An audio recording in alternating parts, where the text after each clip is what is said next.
TGIF! Happy Friday, everyone! Alam niyo ba kung ano ito? Itong kumukulo-kulong ito. Nagawa ako ng sarili kong version, mga mamshis and everyone. Sinaing na tulingan, ginawa kong nilaing na tulingan. Yan. With pork, with taro leaves or gabi leaves, aba in Ilocano. Yan, medyo malalaki yung nabili kong tulingan eh. Yan. Very yummy.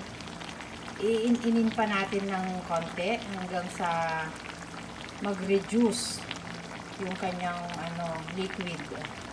Magmanti-mantika. Ganon ang i-achieve natin dito. Ay, grabe. Maraming kanin ang kailangan natin dito, guys. Actually, matipid na ulam to. Yung sinaing pangalang alone is matipid na ulam na. Ito, nilaing ko pa.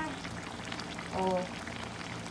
My version of sinaing na tulingan, naging nilaing na tulingan. Natikman ko na, guys. Yummy, yummy. Konting in-in na lang. At papatayin na natin ang apoy. Matagal kong niluto to, mga 3 years. Kaya tatagal din to ng mga 4 years. Ganon! Enjoy the day! Happy weekend! Walang pasok ngayon ng Mama Jane hanggang Monday. Kaya palengke, grocery ang mga ko ngayon. Lugar na papasyalan. At syempre, ang aking kusina.